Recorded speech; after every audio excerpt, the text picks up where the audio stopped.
Hello and welcome to today's episode of Mills Meets right here in Studio 2 of Phoenix FM. And today on the sofa, I'm joined by Ricky Fleming. Hello, Ricky. Hi. How are you doing? I'm good, how are you? Good, I'm very well, thank you. Now, whenever I have a guest on the show, I like to kind of get to know them a little bit by asking them some random questions. So I've got a couple of random questions to ask you.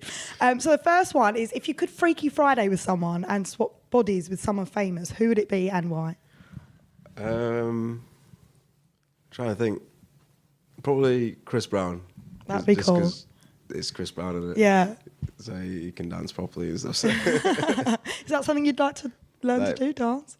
Or yeah, you're really good at it? I've never seen you and dance. Stuff, yeah. Oh, do you? Oh, wow. No. Oh, you'd like to? Yeah, okay. Yeah. Definitely. Chris Brown would be a good person to swap bodies with. That is very true. This is kind of a weird question. I like to ask these questions too. Would you rather someone lick your sweaty armpit or you lick someone else's non-sweaty armpit? Someone licked my armpit. Like, yeah. Even though it's sweaty and smelly. Yeah, it would taste good for them. Nice. Okay. And another would you rather, I think it's going to be a really difficult one for you. Would you rather have no voice but the ability to play guitar, or lose the ability to play guitar but have a voice? No voice. Oh, really? Yeah. You'd rather play guitar and not be able to express yourself through your vocals? Yeah, because I could always write for other people. Oh, that's true. Never thought of that. That's a clever idea. Write for someone else and get your words out. Yeah. Very cool. Okay, so you've recently entered a local competition that happened here in Brentwood. There was a Brentwood Heat and went on to the finals. Yeah. It was called the S Factor. What made you enter this competition? It was literally like Paul, who did like the sound engineer. He was the sound engineer for the competition. Yep. He just invited me after he saw me play at the Spread Eagle. Okay. And the open mic night there, and literally just turned up and played. So it was just like he invited me and one of my other friends, Callum, as well, and just went from there really. Yeah. And the Brentwood Heat worked out really well for you. You won. How did you feel to win? It was good. I wasn't expecting it, to be honest. Really? No, I wasn't. It was. I thought it was. I can't remember what her name is now. B. Oh yeah. When she was good. Yeah, she was really good. There was some tough competition ones on there. Yeah. Brentwood's got some local talent, and you're from Leeds though, aren't you? Yeah, from Leeds. Come all the way down here, but you do a bit of music in Chelmsford as well, which we'll talk about a bit later on. But I unfortunately couldn't make the final of the S Factor, which I was gutted about. But tell us what happened. I don't really want to. Yeah, I didn't make it through the first round. It's such a shame. Yeah, but it happens, doesn't it? Yeah, it's a competition. You can't win them all. True. But it made you have this interview with me. So if you wasn't at the Brentwood one, you wouldn't be here right now. Exactly. So, there you go. Worked out.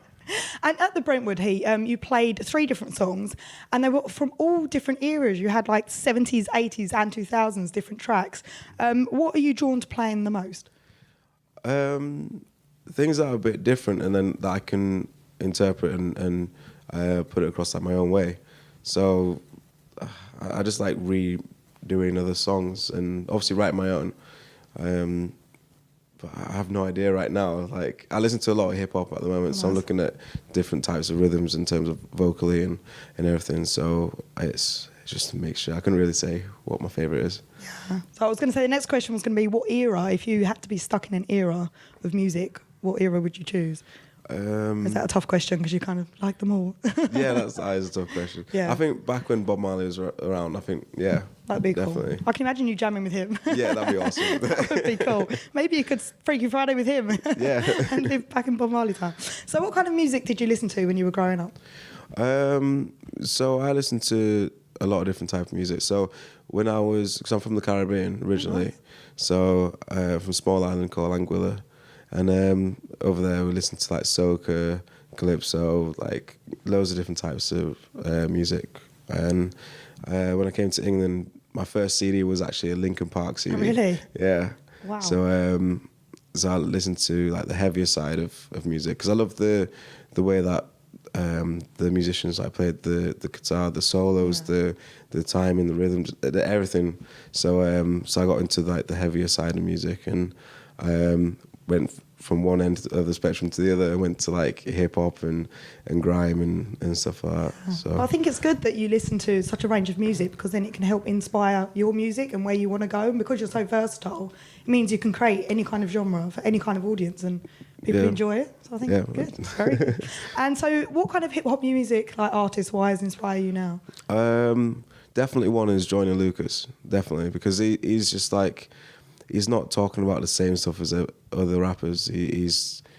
There's like a lot of political stuff in there. There's like things that bother him that he puts across in his music. So I think he's definitely one of the best so far at the moment. Yeah. And you said that you originally started sort of listening to Linkin Park when you came over here. Is that what inspired you to play guitar, or was you already playing? I didn't start playing guitar till I was 16, 17. Yeah. I played piano first. Very badly played piano first. And then I just got interested in playing guitar because my dad's a musician as well. Oh, cool. And he had his guitar lying about, and he had to buy my own guitar because I kept using his and he wanted to use his. So that was annoying for you to have. Yeah. Give me my guitar back. Bless. And also something else I absolutely love about you is the fact that you can beatbox. Like, I love anyone that can beatbox. It's just, I think it's such an amazing talent. Is it a natural talent, or is it something that can be learned? It's definitely, you can learn it definitely. It's a lot of practice. There's different techniques to doing it. There's people say like do the boots and cats thing, but then obviously do like the pronounce the first part of each word, right. But don't say the word, if you know what I mean. So yeah. So there's loads of different techniques to learn. Is there a technique you can try and teach me? I'm really bad at it, but I think it's quite fun just to try it out. It's literally just boots and cats. Boots and cats. So yeah. Is that good? Thing is, with me, like when it comes to beatboxing, I noticed you're gonna have to breathe at some point, because if I just kept doing that, I'd run out of breath. So how does the breathing work when you're doing beatboxing? I breathe from my nose at the same time as I'm beatboxing. There's like, a lot to think about just in beatboxing. Yeah, that's crazy. So there's like so when I need a breath, I just like this is just for my nose, but so it doesn't affect the rhythm or anything. So. Yeah. Well, when you first came in, you did a beatbox during one of your songs. Do you want to introduce the track you played when you came in? Yeah, so this song is one of my own. It's called messed up. This Can't Be the End. And here it is.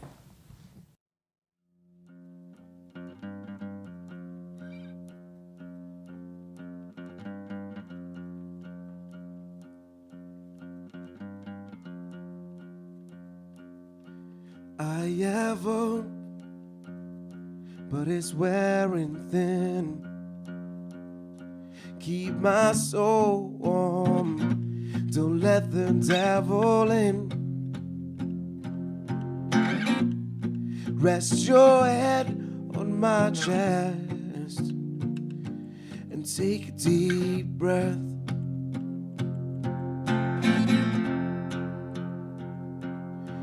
I have us and on my mind.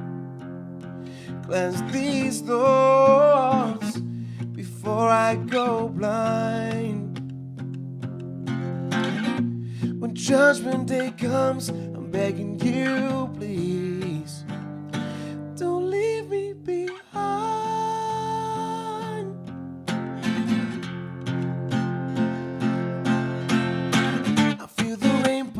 Down. I know I can't escape it now. Shine your light and let me out. Please don't let me drown. I don't want to lose you. I don't want to hold you close. I never want to let you go. Why can't you love me like you did before? And look what we've become. I know I'm to blame. A tragic way to fall out the picture frame. I hope it's not too late for us to start again. This can't be the end. This can't be the end. I've thought of giving up and close my eyes and let you drift away. Then I realize that my heart won't be the same, that I never step away from you. I can recognize that you were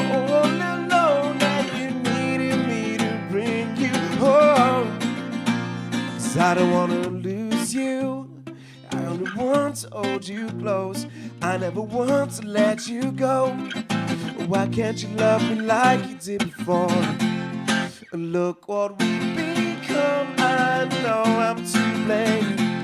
The tragic way to fall out the picture frame. I hope it's not too late for us to start again. This can be the end. This can be the end.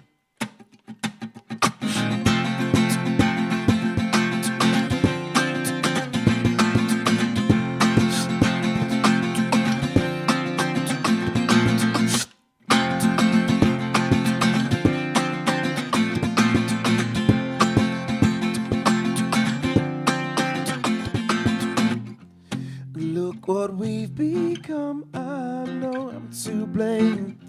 A tragic way to fall out the picture frame. I hope it's not too late for us to start again. This can't be the end. This can't be the end. Da da da da da. This can't be the end. Da da da da da. This can't be the end. Da da da da, this can't be the end. Da da da da, this can't be the end.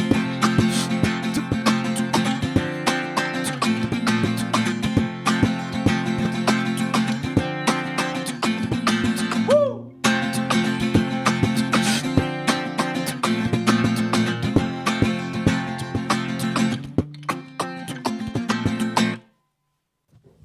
Wow, I absolutely love that. I just love the fact that you can sing, play guitar, and then beatbox all at the same time. Like, how do you function? Do you know what I mean? Like, how do you, especially with the beatboxing, when you're doing one rhythm and then playing guitar in another rhythm? I bet that took a long time to learn to do that.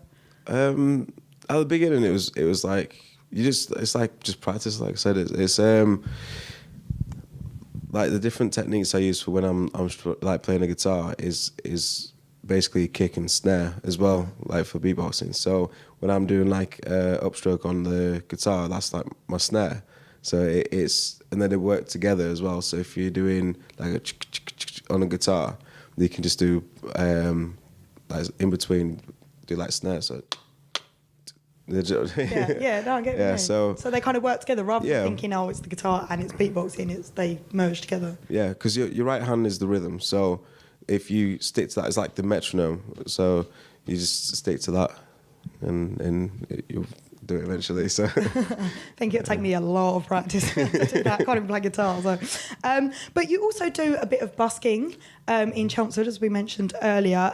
Do you hope to follow in the footsteps of the likes of Ed Sheeran? Yeah, because he's accomplished a lot. It would be good to achieve what he has and more. So, yeah, I'm not really looking at being a busker forever, obviously. So, it's literally to promote myself and any gigs I've got coming up, and obviously a bit of petrol money here and there. So, yeah. And do you think you'd be able to cope with the amount of fame that Ed's got if you ever got that? I don't know. I don't know. Don't know to you there. Don't know. Yeah, it's hard to say. Probably it'll be like you'll have your good days and bad days, wouldn't you? Really, like if you don't want anyone to come near you, then everyone does, and yeah. But I think that I'm chilled enough to deal with it properly, so it'll be alright. That's good. And you mentioned Ed Sheeran in a track that you've got on your 2016 EP. It's called We Could Be More, where I discovered you can rap as well. So not only all these talents we've been talking about you can do, you can also rap. How do you do it? Try. You're really good. You're really, really good. How can people find out more about We Can Be More if they want to get hold of it and listen to your rapping? There's a video on YouTube, so it's like Ricky Fleming Official is my channel, and then there's if you type in Ricky Fleming Musician on Facebook and then SoundCloud, just basically type my name in Google, and it should come up as like links to where to find my EP and music and shows and everything. Sounds good. And you write your own songs, don't you? Yeah. What inspires you to write your tracks? Basically all the tracks are based on my life experience, so things I've been through that I think other people have gone through as well. So and I think that's how you build an audience and a relationship with our audience. So I try to relate most of my songs to other people's situations, like daily situations. So people can relate and feel your track. Yeah, sounds good. And have you got any music that you're currently writing? Any EPs coming up? Yeah, I'm working on my new EP with this guy called Kwaku in Sheffield. So I'm working with him and with my manager as well. So we're literally just trying to get it finished by the beginning of summer, really, before festival time. And but it'll be posted up on Facebook and everything release dates. Yeah, so keep an eye on his Facebook and you'll see. So you mentioned festivals there. Are you a big festival goer? I play festivals, but I don't really go to them because I don't like getting muddy. I don't blame it. No. But so do you get to like sort of stay in a cleaner area when you're performing? Yeah, I just stay backstage or something, or just go to where my friends are or whatever, whoever's come to see me. So yeah, I don't like to get muddy, like I said. And do you get quite nervous when there's a lot of people watching you? Because we've talked about you do the competitions and festivals and stuff, and you must have like people looking at you. And how does that make you feel? I'm absolutely fine with people. Like, so if it's a lot of people, so the more the better, really, for me. It's when it's a couple of people where I'm like panicking, because then it's not. It's like they're actually listening, and they're judging you. Like in the competition, I was nervous because it's like 4 people sat down writing stuff, looking up and down. So it's a bit nerve-wracking in that way. I have heard it's quite intimidating to have less people because you can see them as well, especially if it's like a big concert and there's lights and you can't see them. It's more like, just sing along. But if there's people like watching you, I suppose that is pretty scary. So what are your plans for the rest of the year? We're in March, so we've got a long way of the year to go. What have you got planned? So I'm basically looking at potentially going to LA to basically go do a few shows over there. Like, this is when my EP's finished. So when it's finished, I'll be looking at going over. So want to go there and then go to Europe as well, and just do as much as possible, really. Just push my music as much as possible, because I don't think I'll be doing it forever. Like, really? Not forever, because I want to achieve something in music and then help other people, people to achieve what they want in music. So that's so nice. You're such a nice talented guy. It's amazing. Okay, and before you leave the studio today, we're going to attempt, well, I say you're going to try and attempt a Guinness World Record. Every time I get a guest in on Mills Meets, we try and beat a world record. So you've chosen the Cream Cracker Challenge. So we're going to get set up for that, and then we'll see how you do. Cool. So Ricky is going to try the most cream crackers eaten in 1 minute. You have to beat Ambrose Mendy, who is a British boxing promoter. He ate 3 in 49.15 seconds back in 2002. So in order to beat this challenge, you've got to eat all 3. You can only eat 1 at a time. So you have to open your mouth and show me you've finished 1 before you start on the next one. And you can't have anything to drink during it either. And we are using Jacob Cream Crackers snack packs. It's like they were made for this Cream Crackers challenge because they come in a 3-pack. And I'll put in the description down below how big they have to be a certain size. So we've got the right ones here. So, okay, are we ready for this? I'm going to give you a minute to see how many you eat. And as I say, each time you finish one, you've got to show me before you start the next one. Okay, are you ready? 3, 2, 1, go. Okay. So we're going for the big bites. Sometimes people do little bites. I don't know how helpful that is. Is your mouth feeling dry yet? Okay, so been 13 seconds so far. And you've got 1 fully in. Let's see if he's going to swallow it. He's struggling already. 20 seconds. Oh, we're nearly there with the first one. Show me, it's gone. Yep, God. Okay, next one. Okay, so that's 32 seconds. It's not too bad, actually. You can get this one done and then have 15 seconds for the next one. It could work. Although you look like you're struggling again. They must be so dry. You got 48 seconds. You got 10 seconds. 10. Oh my goodness. You could actually do this. 5 seconds. Maybe not. 3, 2, 1 stop. Okay, you did 1.5. Well, 1 and over a half. That's pretty good. It's pretty good going. But you didn't beat the record, unfortunately. How you feeling? Gutted. That's not my mouthful. Did you enjoy the crackers though? Yeah, they're good. They're good. Right, well, I'll let you finish off your crackers. Thank you very much, Ricky, for coming in. And just remember, if you want to check out his new EP coming out in the summer, then just Google Ricky Fleming and his social media will come up. I thought I'd do that bit for you because if your mouth's dry, you can't do it. But thank you very much. And I will see you on Meals Meet next month.